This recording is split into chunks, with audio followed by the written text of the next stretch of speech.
Want help to grow your business? Download Bryn, the world's first business advisor in your pocket. To find out more, visit bryn.ai or search the App Store today. G'day, Nils Vesk from Innovate or Die. Welcome to this series where we're going to be looking at ways that you can bring commercial innovation to your organisation and your business for great commercial gain. So you might be thinking, innovate or die, what a serious topic. Well, the reality is, unless we're innovating, we're either competing on price or we're playing catch up, trying to chase our competitors as they go out and capture the market.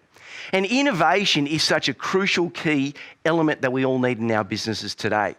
And when I've worked with organisations around the world, there's one common problem that I find, and that is that there are too few innovations and they're just too far apart. And the number one cause behind all of this is our biased perception. The bottom line is the way that we've been taught to think about innovation has skewed the way that we think about innovating and the ways that we can come up with new ideas. And that can either be a good thing or a bad thing. And in each one of our episodes, we're going to be unpacking a model called innovation archetypes.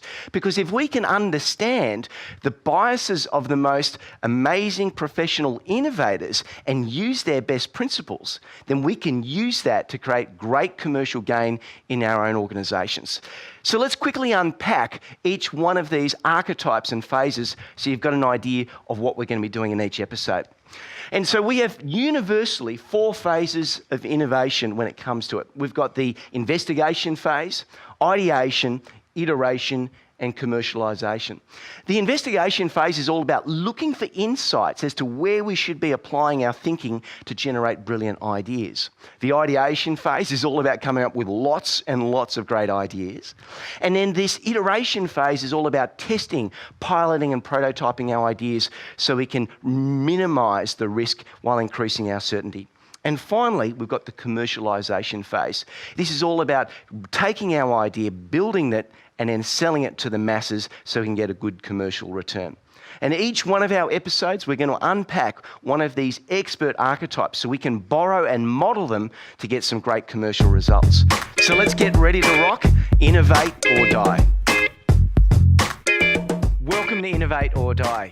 I'm Nils Vesk and I'm really excited about our episode today because we get to step into the shoes of what it's like to be an advertising creative. And so our whole focus for this episode is how to innovate like a creative to create intrigue and ways that you can captivate your customer. Because let's face it, there is so much communication and information that's out there in the world, advertising and marketing. And if we can work out what's the best way that we can do it, we can make sure that we get the best return possible. And there are 3 sort of spaces or places that these advertising creatives like to play. They're very strategic, they're very abstract, and they're very conceptual. And I think the mantra that many creatives have, if you've ever been to an advertising agency before, is radical as. Many of them even dress a little bit, I guess, to provoke and to look, anti-corporate. T-shirts, sneakers, multicolored, different, red socks and white socks and all kinds of weird stuff. But the mindset is that let's be as radical as we can to really captivate our customers' attention. Because let's face it, advertising and marketing, it's a war about grabbing people's attention. And I think there are 3 commercial reasons why we really do want to innovate like a creative. And the first one is that what creatives do amazingly well is they have the ability to generate ideas, not just 1 or 2, but lots of ideas under pressure. Now, you might think, well, that's their job. Yeah, but it's not an easy thing to do. If you've ever been to a brainstorming session or you've had a challenge yourself and someone's asked you, have you got any ideas to solve this? It's not that always easy to come up with ideas on demand. And yet this is one of the things that creators do day in, day out, is they sit down and they generate great ideas and some ordinary ideas, but they just pump them out no matter how pressured the environment might be. The second commercial reason why it pays to innovate like a creative is that innovators are really good at lateral thinking. That is, that they can think differently, so differently, in fact, that they come up with an idea that average people just wouldn't conceive of. And the reason why is they use techniques that actually use different parts of the brain to cause and to create ideas that just would never have been considered before. And we're going to unpack a little bit around the science about how that actually works so that you guys can do it as well. And the third commercial reason why we really want to innovate like a creative is that they're very strategic, believe it or not. Another subgroup of creatives in advertising agencies are what we call strategists or people in strategy. And what they do is, let's not just look for an idea for a commercial. Let's think about what's the best type of strategy we can use that will grab people's attention. And so that strategy can be very useful, not only in terms of coming up with messages that will captivate us, but also strategies that we can use to make our organizations, our products, our services, and our processes even better. So buckle up, because we're going to get a little bit radical as we go into the minds of the crazy local creative advertising genius. Now, one of the things that I've really learnt from working with creatives and advertising agency, a lot of them actually are my clients. Funnily enough, I'll tell you about that another time.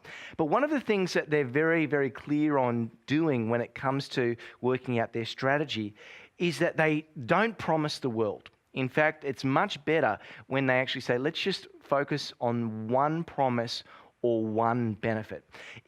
And I think I've fallen in this trap in the past. Well, we can do this, we can do this, we can do that. It's just too much information, too much choice.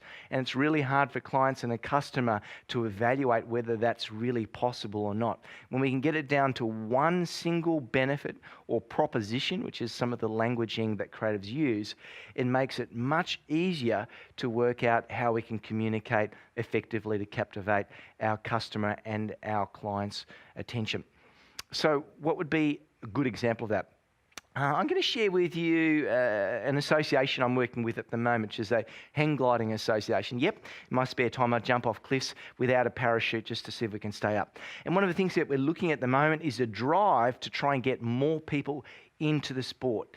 And originally in our association there was just hundreds of different things that people were promising. It does this, you can go anywhere, you can do all of these different things. And we had to get it down to one simple benefit. And the benefit was, it's the most affordable form of aviation in the world. Really simple and really easy to do. Another single benefit, if I was to do it a different way, I could say it's the most exhilarating form of aviation in the world. So notice there's single benefits. I could probably add those two together, but again, if we start to add too much, it starts to become much more difficult to communicate that message that will captivate your audience in a certain way. So always think about strategically, what's that one benefit, one promise about your product or your service that you want to do? Is it that it lasts longer than anything else? Is it that it's the most reliable product that you've got? Is it because it's the most cost effective? Is it because it gives you the biggest return of investment? I don't know, but don't promise the world, promise one benefit.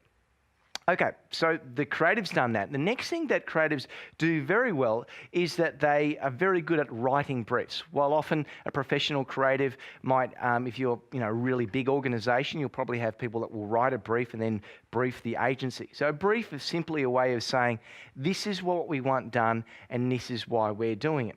And there are a number of different techniques for writing briefs, but essentially you want to look at some core elements to communicate what it is that your customer or your client wants. In that case, it might be yourself. So I'm just going to read off some suggestions here, but some of the elements that you might consider is, who's the client? Obvious starting point. What are the core products or services that they offer? What's the product and market background? So, what's been happening in that space and place for a certain amount of time, and what is the product, how long has it been in existence for, and what are other competitors out there doing those different types of things. The next thing is to think about your market intention. So what do you actually want to do with the market? Do you want to just get people aware of it? Do you want to increase the size of the market, or do you want to increase your share of the market? They're two different ones. So say, for example, if the market isn't that big, then obviously what you want to do is increase the market. But maybe the market's already big, you just want to increase your market share. Very different intentions. The next thing is to think about who your competitors might be. Say, for example, in our world of hang gliding, we've got competition from the bungee world, what they call it, wingsuit flying. We've got just parachutists. There's always a few other little competitors out there. Just being mindful of what your competitor might be. We want to be mindful about what your business advertising objective is. So really, what's the problem that you want to solve? In our little association example, it's that we want to get more people to join the sport and to give this sort of adventure a bit of a go. Next thing that you want to think about then is targeting. Are you targeting existing users, that is people that are already using your products and your services, or do you want to target new users, people who've never had an experience? Because again, they're very different types of users. Some have never even experienced your product before. The next thing that we want to think about is, do you want to have an argument or a mnemonic? So an argument is that giving them a real reason as to do it, or do you just want to create some sort of rhyme or word or phrase that just stays in their head because it's really memorable? They're two different ones. Do you want to really express this is why you should do hang gliding, or give them some kind of rhyme that makes it easy to remember?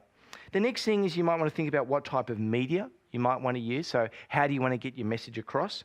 You want to think about the target market, having a few different target markets. You want to think about your proposition again, which we've already mentioned, that single benefit. You want to think about what tone of voice. Is it intelligent? Is it witty? Is it clever? Is it edgy? Is it controversial? Is it youthful? Is it dumb? I don't know. Is it simple? Is it ochre? And finally, you want to think about inclusions and exclusions. That is, things that you might want to have. Like, do you want them to go visit a website? Do you want them to call up? Do you want them to visit or, go to your store, or just to talk about it, or just to think about those different things? So I know it's a bit of a mouthful, but these are some of the things that really help you to think about what kind of messages and why are we creating these messages that are going to create an impact with customers and clients, or potential customers and clients, to come and buy our product or our service even more. So that is what a brief can do. The next really exciting thing that I guess creatives do really well is they get strategic. And they get strategic for a number of different reasons. They get strategic around what type of advertising strategy are they going to use. And this is the really interesting thing, is I reckon that there's probably around 13 key strategies that the biggest advertising agencies in the world use. Yep, only about 13. And obviously there's variations of them, but the reality is that often there's only a certain number of ways that you can be strategic about what you're going to do. How you resolve that and the execution of it is almost unlimited. But in terms of emotional and strategic ways of doing it, there's really probably only around 13 of them. And let's go through them right now. So the first one is around what's called before and after. Now this is a really simple strategy. So before you came to our business, you were this. When you left, you were that. So at accounting, you were snowed under before you came to our organisation with all this paperwork. You left, and your day, your life was that much easier. When you went to a gym, you entered at a gym this big, and when you left, you came out this thin. Really simple before and after. Empathy. This is about knowing how people feel, and that's what essentially empathy is. It's like, I feel what it's like to be you. And you'll find that a lot of pharmaceuticals companies use empathy when it comes to creating, things for looking after themselves, or even looking after children. Johnson & Johnson did this amazingly well. So they almost create a little bit of guilt around, we know what it's like to feel like a mother. We know what it's like when your little one's a little bit sick. It's about trying to say that we know what it feels like. That's empathy. Demonstration. I love the infomercials where they say, look at the... To continue enjoying this presentation, download Bryn, the world's first business advisor in your pocket. To find out more, visit bryn.ai or search the App Store today.